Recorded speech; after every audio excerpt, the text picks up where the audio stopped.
Well, good morning, everyone. It's a Thursday morning, and you can see I've got no filter on today because I actually wanted you to see my wife's beautiful paintings behind. She does dot art, and this whole thing is full of paintings that she does. She doesn't sell them yet. Um, what we have found out is you can never pay an artist for their time. But it's Thursday, which means it's Waz's Rant. So what is Waz's Rant? It's probably every South African's rant at this moment in time. We went through the liberation struggle, okay, and we got our so-called freedom. Fantastic. I was in my 20s. And we envisaged this rainbow nation, which was going to be a fantastic thing. We were going to become the Japan of Africa and like a beacon to the rest of the world to show the rest of the world how to live. Alas, along came the ANC. Now things were great in the beginning. We had Nelson Mandela, he was the darling of the world. But things started slipping downhill from there. What has happened over the past 30-odd years is that minority groups, as you know, have been sidelined.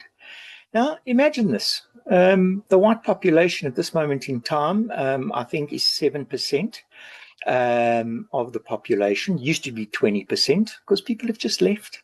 And I think that perhaps also the population increase on the white side has not been what it is in, let's use and say, on the black side. And be that as it may, that's not the important thing at all. That's not what I'm talking about today. What I am talking about is this bloody corruption, this criminal behavior that our current ANC just get away with all the time. And I'm sick and tired of it. And I bet you, every single one of you people out there, it doesn't matter whether you're black, white, Indian, colored, doesn't matter. We're all tired of this criminal behavior. I always say to people when they chat to me about the problems that we have, I just signed another petition for Rudaport to try and fix our roads and the potholes and all that. It's not a money problem, people. We actually would have enough money if not for the corruption, if not for BEE. After 30 years of BEE, Mensa, if it hasn't worked now, it's never going to work.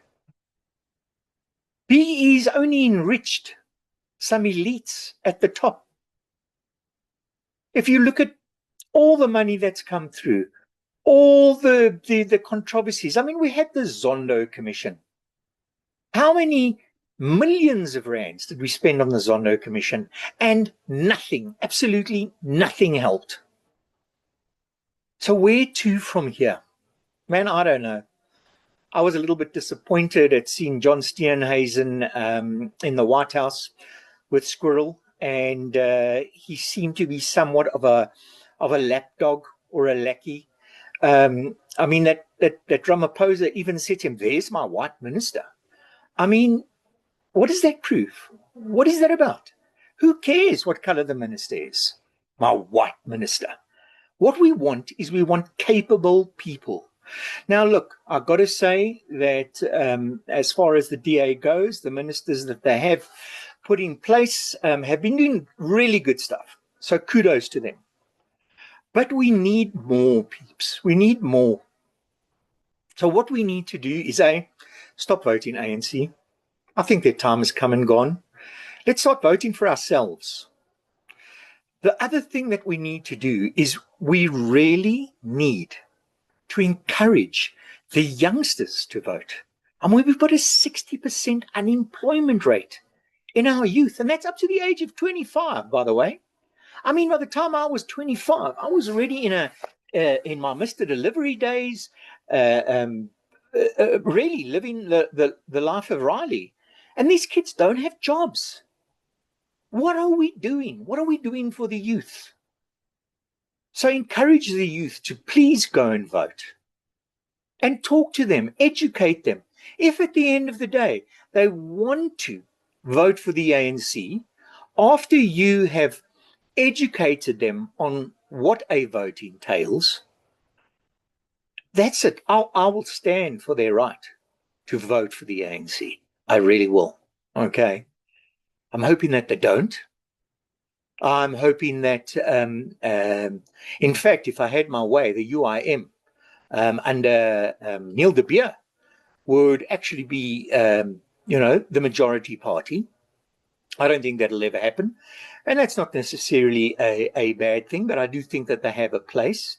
And I do believe that a government of national unity, a proper one, would do the trick.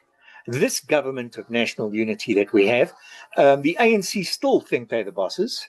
They still carry on like they're the bosses.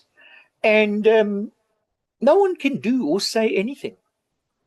We've also got to get rid of all the corruption in the public sector. I mean, government employees consist, I think, of some 1.5 million individuals. Wow. And we paying the salaries. I don't know how many taxpayers there are. Last time I looked, there were about 6 million. And that's out of our total population. That's scary. And we're paying for all these government employees. We're paying for ministers, fat cats, like Mbalula, like Squirrel, like and we've got to go down and drill down from there. All these people that were involved in corruption, that have been tainted by corruption, that all have places in government. That's nonsense. We should really have it that immediately, if there's something going on, that person steps aside, that their deputy take on their responsibilities until they're cleared or until they're found guilty. But this thing also cannot take years and years in our courts, because that's what's happening. We can look at our esteemed friend Jacob Zuma, who really wants his day in court. How long has it been? That's absolutely shocking. We have a look at guys like Ace Magashule, involved in the Free State when he was premier. The whole asbestos scene. We took the NPA bungled the case and extradited his PA. Now we have a big court case before we can get to Ace about the legalities of the NPA extraditing this young lady. It all takes too long. Thabo Bester was serving life in prison. He escaped. We can make a movie about that one day, by the way. Don't know who would play Thabo, but it would be a villain of note. That being said, I mean, he's in court at the moment, and he's been tried for trying to escape, which is great. Oh, wonderful. He's already serving a life sentence. Let him sit for life. Life means life. Anyway, I don't want to get too carried away. There are good things happening. I mean, our Proteas cricket squad, fantastic over the weekend. The Blue Bulls, unfortunately, losing in the final. Give credit where credit's due. Leinster are an amazing outfit. And I do love my sport. So we'll chat about that sometime as well. But today for Waz's Rant. Masakinis, beloved peeps, beloved country. There's a new struggle in South Africa, a proper liberation struggle, a freedom struggle. We need to all band together. I mean, for goodness sakes, I've got great black mates. You know, those days of not having people mix. I mean, my children have had black friends from when they were small. This bullshit is over. It's over. It's done with. If you do get the odd racist, it's their problem. It seems like a them problem to me. I find it much better going through life with a great heart and love for my fellow man. So speak to the youth and let's get everyone to vote. Next year we have municipal elections. Let's at least get ANC out of the municipals and let's get them run properly. Go to Cape Town. Go look how Cape Town works. I'm not saying the DA are the be all and the end all, but I've just come back from Cape Town and Cape Town works, people. There's construction on highways. There's building wherever you go. People seem happy. The buses run on time. Can you believe it? They all work and they all run on time. Wow. What if we could do that to the rest of the country? Just think about it. We wouldn't have to get refugee status in the USA. Anyway, that's Waz's Rant for today. Happy Thursday, everyone. God bless you all. And I really mean that from the bottom of my heart. Until next Waz's Rant, I'll probably chat to you tomorrow anyway.